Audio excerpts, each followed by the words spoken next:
The primary benefits of concrete is that it's more affordable nowadays than it ever used to be. It's as strong as it's always been. It's environmentally friendly, and frankly, it can be very aesthetically pleasing.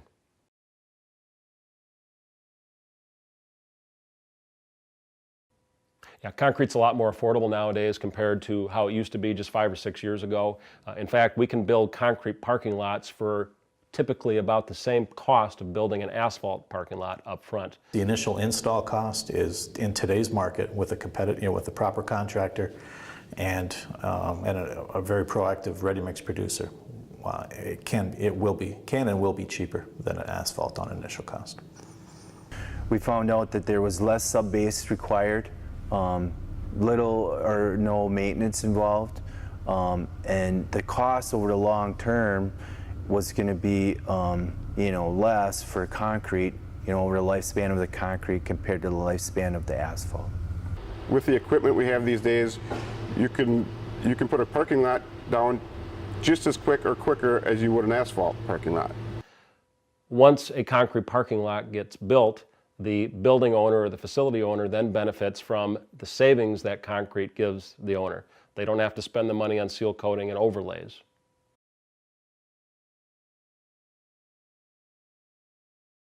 Concrete parking lots are inherently strong, and it is one of the reasons why businesses utilize concrete.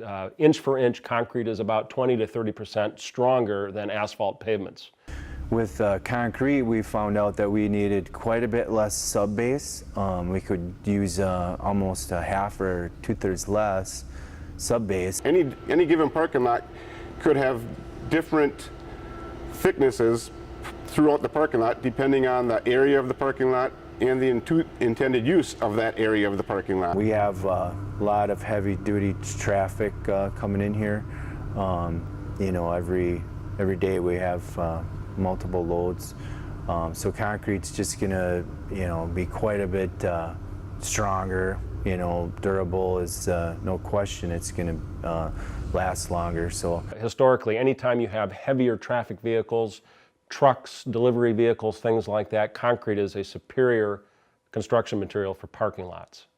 Everybody's concerned over the freeze-thaw issue, and it's really not an issue at all. There's been a lot of university studies that have shown that the concrete is going to withstand the freeze-thaw cycles that we endure here per year.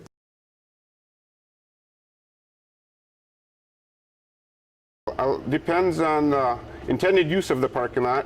Is it going to be just cars or heavy trucks or heavy vehicles? And our Ready Mix Association has a program to inform us of how thick it should be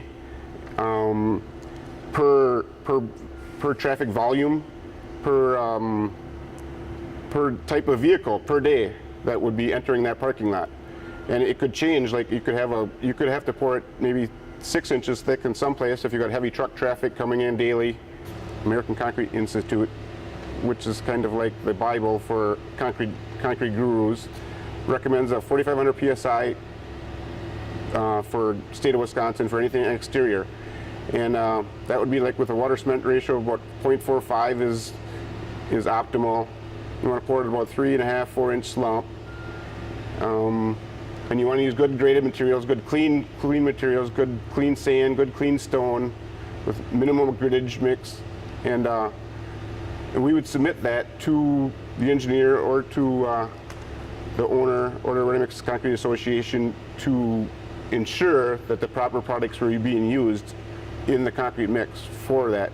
All that comes into help for the durability of concrete and its cost and its long-term use. In this area, me as a ready mix supplier would recommend some kind of reinforcement with like macro fibers are very, very popular these days, which comes in the mix. It's already in the mix, so you don't have to place the rod.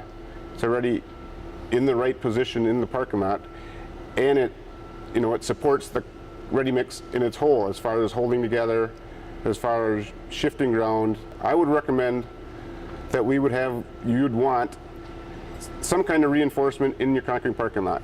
And we recommend some sort of macro fiber these days. is our best recommendation.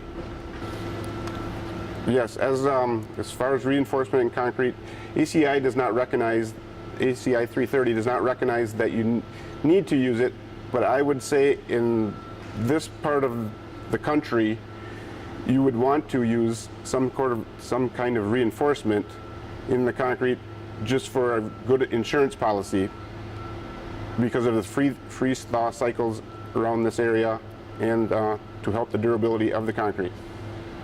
ACI 330 does not require any reinforcement in concrete parking lots, but being in this area of the country, we would recommend it because of the freeze-thaw cycles of this area, and it would help the durability of the concrete. And we suggest using any kind of macro fiber because it's in the mix all the time. It comes in the ready mix truck. You don't have to worry about placing it correctly in the middle of the slab. It's where it's supposed to be, and it's working like it's supposed to work 100% of the time, which is huge that we believe that it's throughout the concrete. It's not just in the bottom or on the top. It's throughout the whole slab doing what we go by ACI, we go by engineering. A lot of times there's specifications for a job or a parking lot. There's specifications for the building. And if they're going to bid out a concrete parking lot, there is usually, from the engineer, a specification to be met. And along with the contractor and the ready-mix producer, if we all sit down together and look at the use of it and durability of it, we would get together and make sure we have a comparable mix that is for in Wisconsin. In Wisconsin, ACI recommends a 4,500 PSI concrete, which we stand behind 100%. You want to do it 4,500 PSI, which is cured correctly and poured at a good slump, which would be a 3.5 to 3 inch slump to make it a best durable product.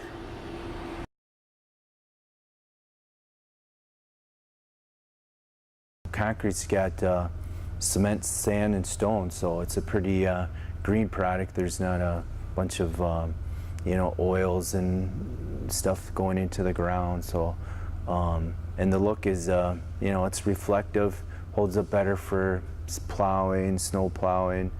It's just an all-around better product. You want a good clean product, clean stone along with clean sand that are well graded together to make your best concrete. So the cement paste and stuff surrounds that aggregate, and there's no finer particles in between it that would hinder it.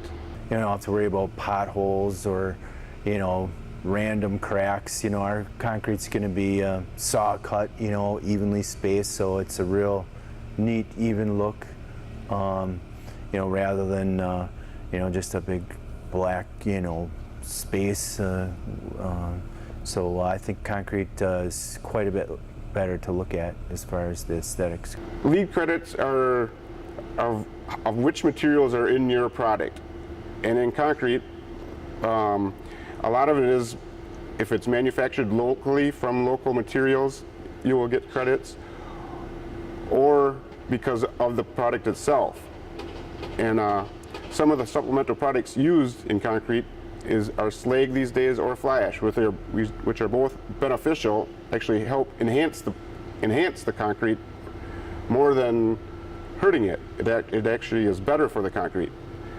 And in asphalt, it's usually oil purchase, which is not very green and not good for the environment. So LEED credits are very accessible to get with concrete, which would not be possible with asphalt.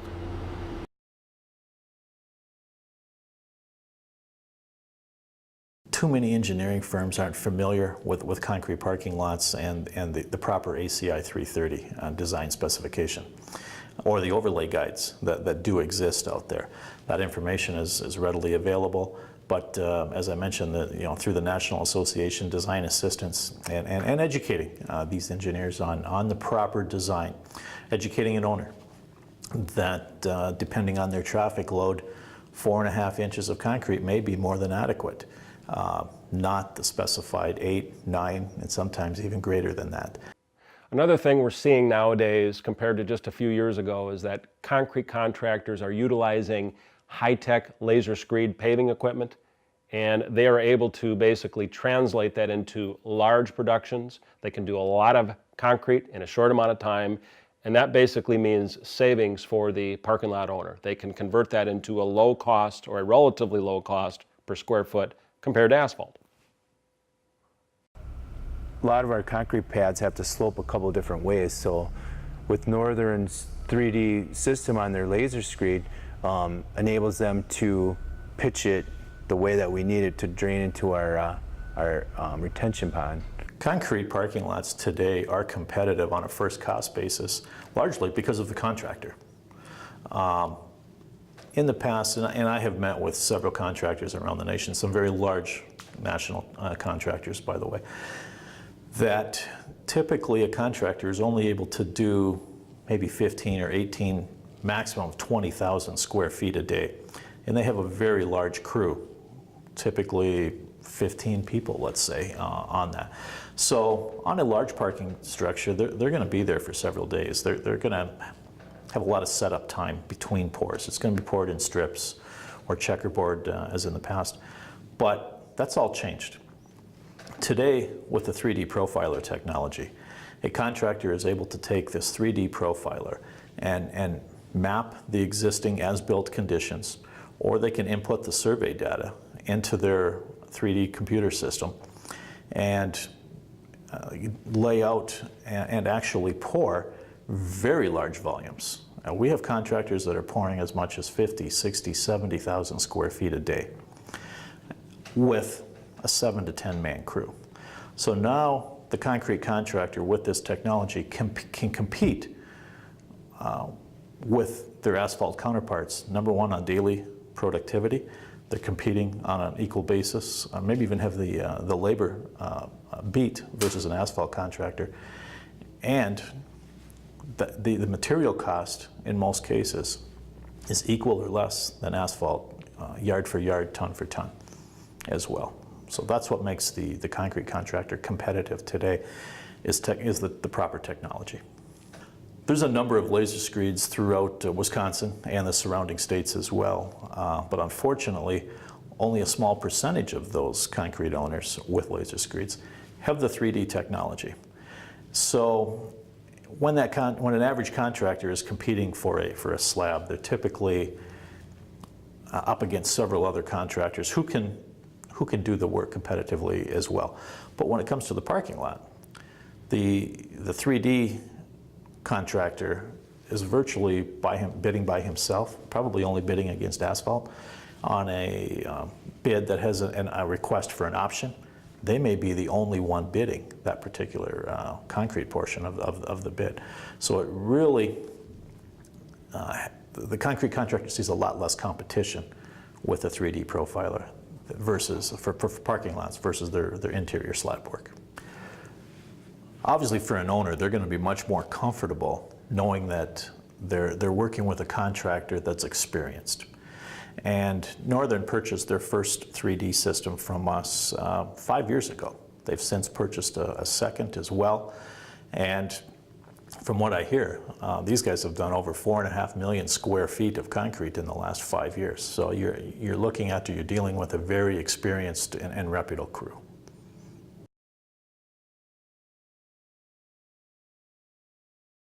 Everybody's comfortable doing things the way they always have in the past. Stepping out and trying something new, being proactive is sometimes difficult. Stepping outside of the box, they're not comfortable with that. So they just want to continue with what's been proven and been successful in the past. So getting as I said, a proactive ready-mix producer to go along with you, having a contractor who can, with the technology, to do the project ahead of schedule, with mass production, small labor crew, and be able to turn over that parking lot much sooner than a non-conventional concrete contractor can do, is very instrumental in the success of flipping these parking lots, we say, from asphalt to concrete.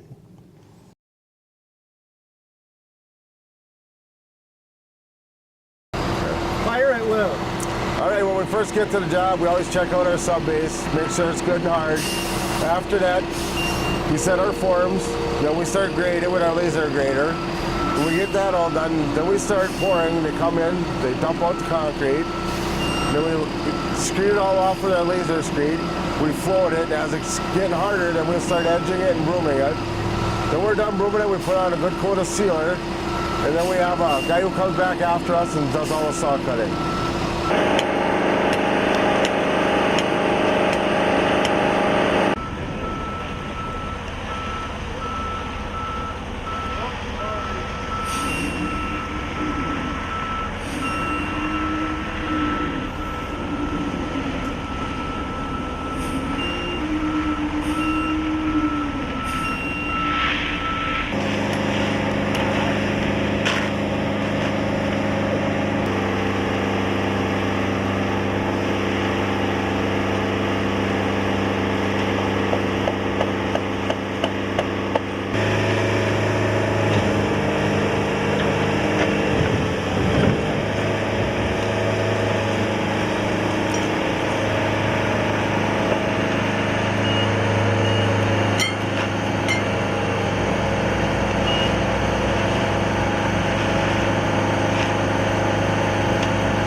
wife.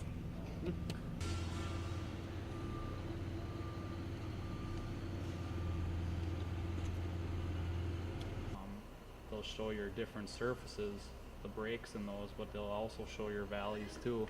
And that's something that you need to keep in mind when you're pouring. Can you rotate it again? Yeah. And this would be like a bird's eye view of it, but you can pretty much. It's really slow.